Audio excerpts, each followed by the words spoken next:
5, 4, 3, Q, 2, 1, black, she's up, Q. Breaking news, a man charged with multiple different cases of sexual assault back in jail tonight. I'm Ashley Yost, live in Somerville, asking detectives why he was free on bond in the first place without the public knowing about it. Video's up, Q, she's clear. A low country woman in jail tonight accused of murdering her own mother. What neighbors are telling News 2 about their troubled relationship. Stinger. Live with coverage Prompter. can count What's wrong on. with prompter? This is News 2 at 5.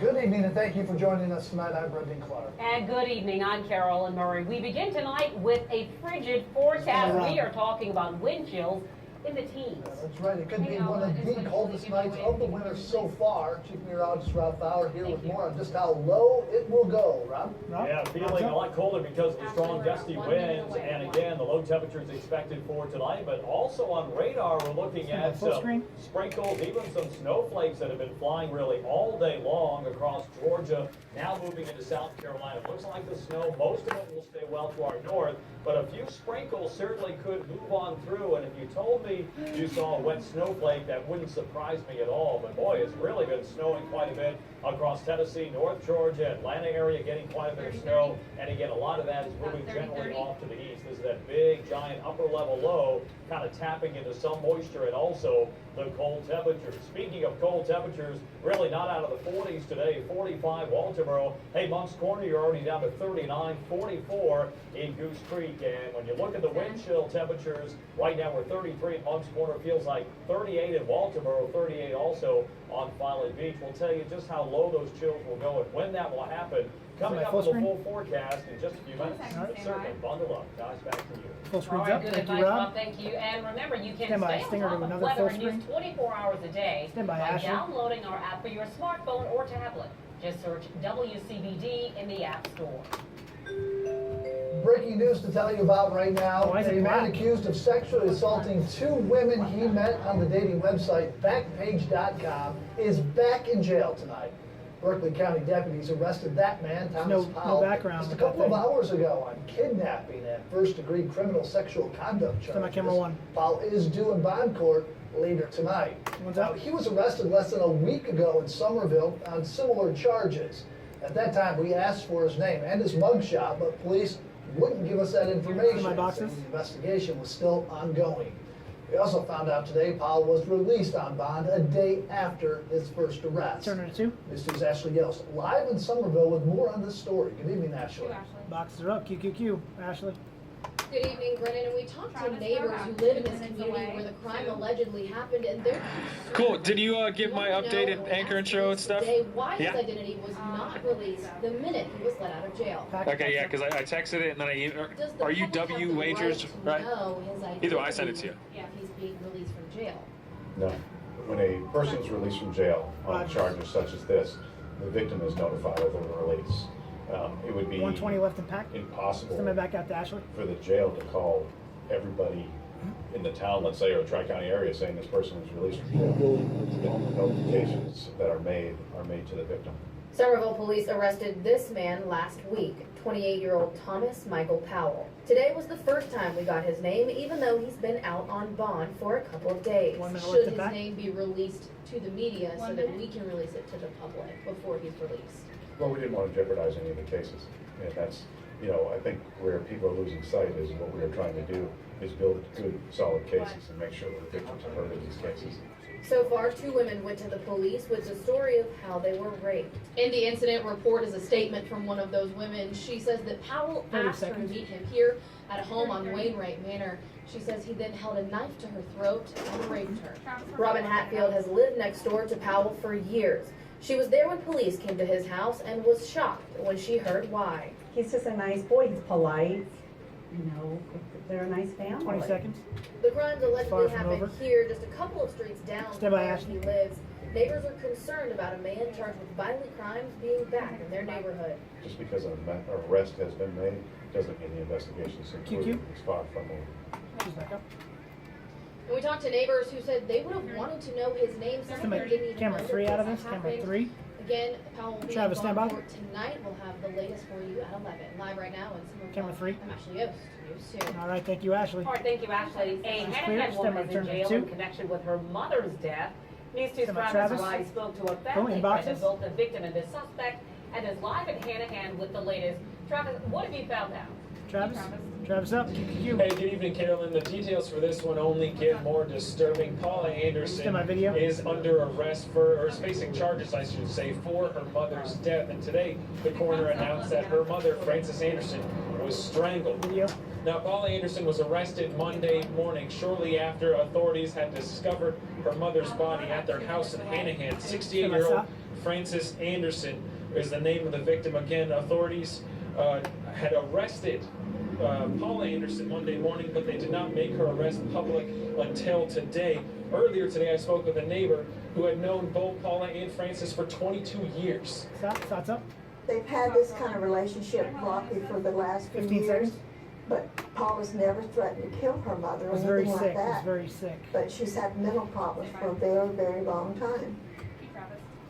QQQ. Wrong out. Paula Anderson is being held at county jail on no bail. Send my camera 1. Live in hand-to-hand, Travis Rice, News 2. All right, thank you, Travis. A march this afternoon as several members of Tent City downtown walked to Charleston City Hall. Video's up. Marchers will sit in at the Charleston Somebody City on the Council meeting, which began right now, 5 o'clock. They're hoping to talk during the public comment period, asking city council members to allow the building of tiny houses. Tiny As houses. we've told you, a portion of Tent City was Tiny taken little down last week, and the rest Very tiny. expected to be demolished within 60 days. Video's up, Q. A North Charleston house fire sent family members to the hospital and killed a small dog. It happened early this morning at the corner of Ashley Phosphate and Tanglewood Drive. 2 people were in the Camera 1 house and at the camera time 2. of that fire. 1 person was taken to the hospital suffering from burns. North Charleston Fire Department is now looking into the cause of that fire. 1's up. The Shem Creek debate continues tonight after a Stand by, heated turn by, conversation stand by, Alba. erupted during a Josh, news stand by. conference at Shem Creek yesterday. Mount Pleasant Town Council will meet in less than an hour. In boxes, This turn 'em. is Matt Alba joins us live outside council chambers. Matt, we expecting more of the same tonight? QQQ. Hey, good evening, Brendan. Well, there's no agenda items considering the issue at Shem Creek. video. But what's interesting on this agenda is the issue of maximum building heights along Coleman Boulevard. They're considering lowering the maximum building heights in the Coleman Boulevard Overlay District and the urban corridor to 45 feet at the highest point with a maximum of 3 stories. One council member said this issue will likely go back to committee before any action is taken. Some buildings can build to 75 feet, but clarification on this issue will come at tonight's meeting. Yesterday, developers of a large office and garage being built over at Shem Creek said their project was not on tonight's agenda, but they'll be in attendance because it could be added later. Thoughts up. There's been a history in the past of items making it on the agenda at the last minute. So I think that could we should keep exist. our eyes That and could ears open exist. for the possibility that Stand by, could Alba. exist. QQQ. Now, this is the first time council is meeting Send a camera since 3 they out had a of this camera special 3. town council meeting last Friday in which council passed a motion to have town staff look into appraising properties over at Shem Creek. Now, because there are no agenda items specifically about this, we don't know what's going to be said, but we do expect some residents and business owners here tonight talking about that motion that was passed last week. We'll have a live look inside coming up at 6 o'clock. Right now we're live in Mount Pleasant. I'm Matt Alba for News 2.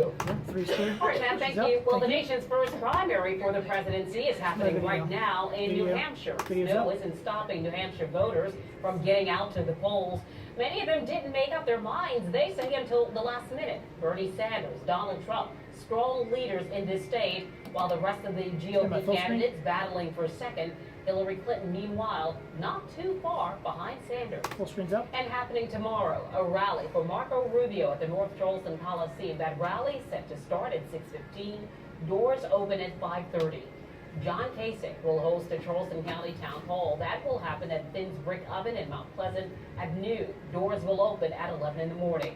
Jeb Bush will also host a town hall in the Low Country. That will happen at the Cooper River Room at the Mount Pleasant Memorial Waterfront Park. That starts at 3:30.